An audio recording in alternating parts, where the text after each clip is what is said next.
भाषा जो होती है ना, इट्स अ, अगर भाषा कॉन्स्टेंटली चेंज नहीं हो रही है तो वो जिंदा भाषा नहीं है। जो भाषाएं बोली नहीं जाती, जो भाषाएं चेंज नहीं हो रही है, वो मर चुकी है। चाहे आप संस्कृत पकड़ लीजिए उस बात के लिए, चाहे कोई और एनी लैंग्वेज। आज हम यार धोती क्यों नहीं पहन के घूमते? वो तो हमारा परिधान है, हम क्यों नहीं पहन के घूमते? हम अडेप्ट कर रहे हैं चीजें यार, हम नई चीजें ला रहे हैं। तो language is first thing which experiments itself. मतलब मैंने बहुत सोचा है इस बारे में मुझे। और हिंदी गानों में अंग्रेजी आ रही है किशोर कुमार के ज़माने से, ऐसा भी नहीं है कि वो कोई आज आ रही है।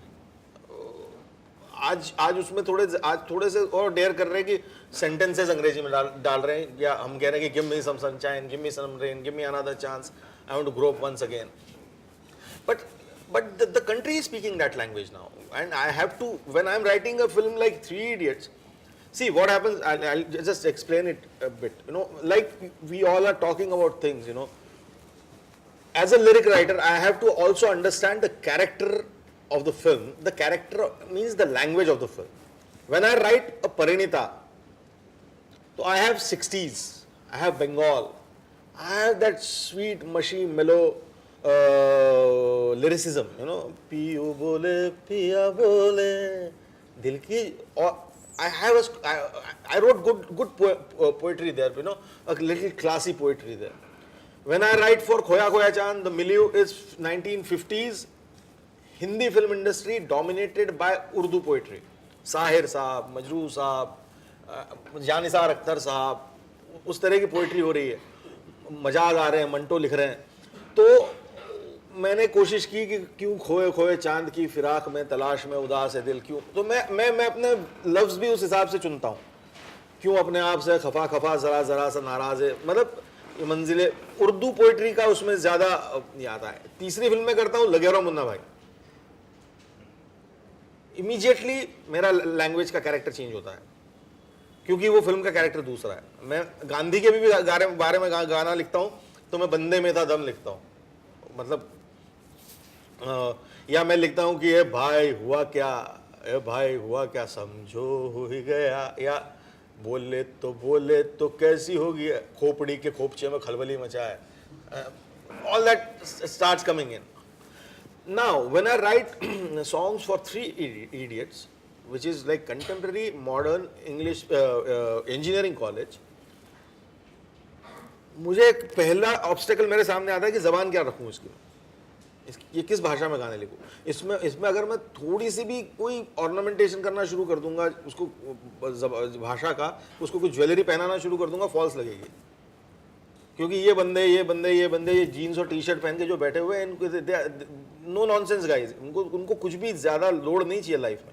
What ever they want to say they want to say straight from the heart. So Three Idiots songs are straight from the heart.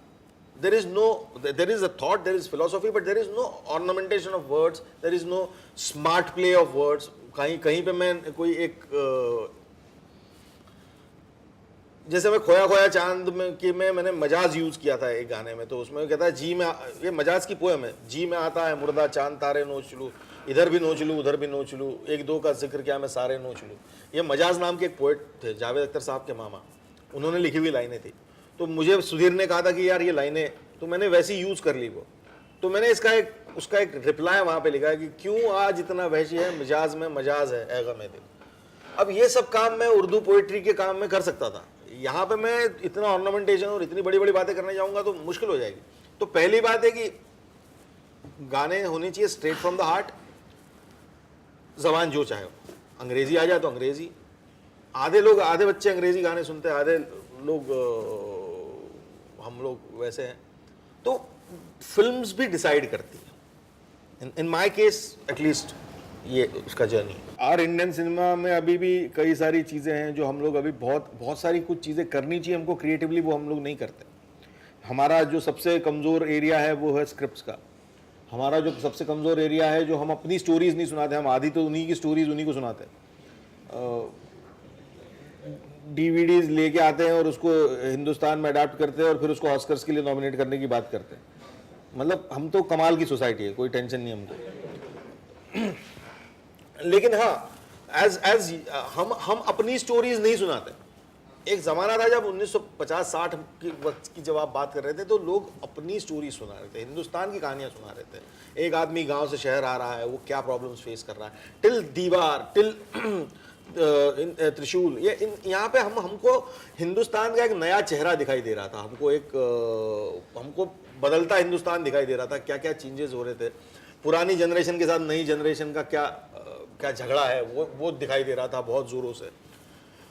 फिर उसके बाद हमको एक नया हिंदुस्तान दिखाई देने लगा post globalisation, which was Adi Chopra's films, for that matter Dilwale Dulhania Le Jayenge और इस तरह की फिल्में, जिसमें हमको पता चला कि यार वो अब जो है ना, वो पहले का जो नायक था, जो मेरे फादर के जनरेशन का नायक था, वो एंग्री था। अब हमारी जनरेशन का जो नायक है वो स्मार्ट है, उसको एंगर में टाइम वेस्ट नहीं करना है, उसको अपना काम कर लेना है किसी तरह से। तो वो मार के करता था और ये ट्रिक से करता है, यानी तो ये झगड़ा है हमारा। लेकिन हम फिर भी अपनी कहानियां कम बना रहे हैं। मेरा कहने का मतलब ये कि हम अपनी कहानियों में हम अपने अपने एक्सपीरियंस से अपनी सोसाइटी की कहानियां कम बना रहे।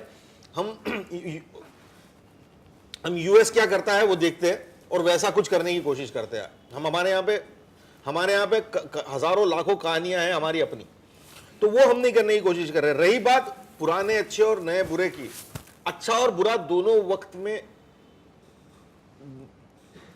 बराबर से चलता रहा।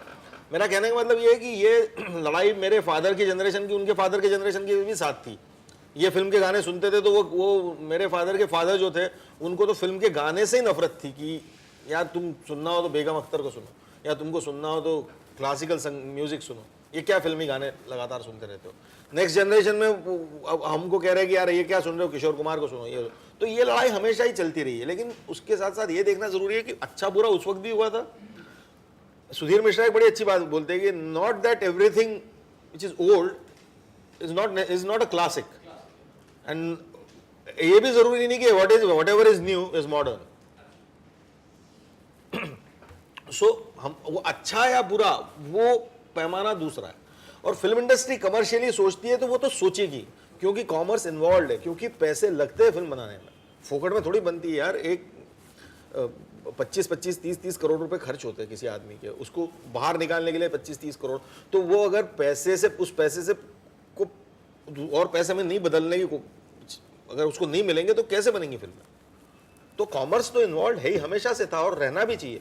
और बेस्ट चीज़ है कि कॉमर्स इन्वॉल्व है इसमें, इसलिए इतनी तरह की चीज़ें हो पाती है। और वरना जहाँ पे स्टेट, रशिया में एक ज़माने में स्टेट स्पॉन्सर करता था सिनेमा को, उनको वही बातें बोलनी पड़ती थी जो कम्युनिस्टों को बोलनी थी। कोई एक्सप्रेशन नहीं था उनके पास में अपना। हम कम से कम फ्री सोसाइटी में हैं, हम तो वो एक्सप्रेस कर सकते हैं जो हमको करना है, क्योंकि हम किसी के मोहताज नहीं है, हमारी ऑडियंस के हम मोहताज है। शुक्रवार को पिक्चर बाहर आती है, ऑडियंस कबूल करती है तो हम राजा है, ऑडियंस भगा देती है तो हम घर चले आते हैं।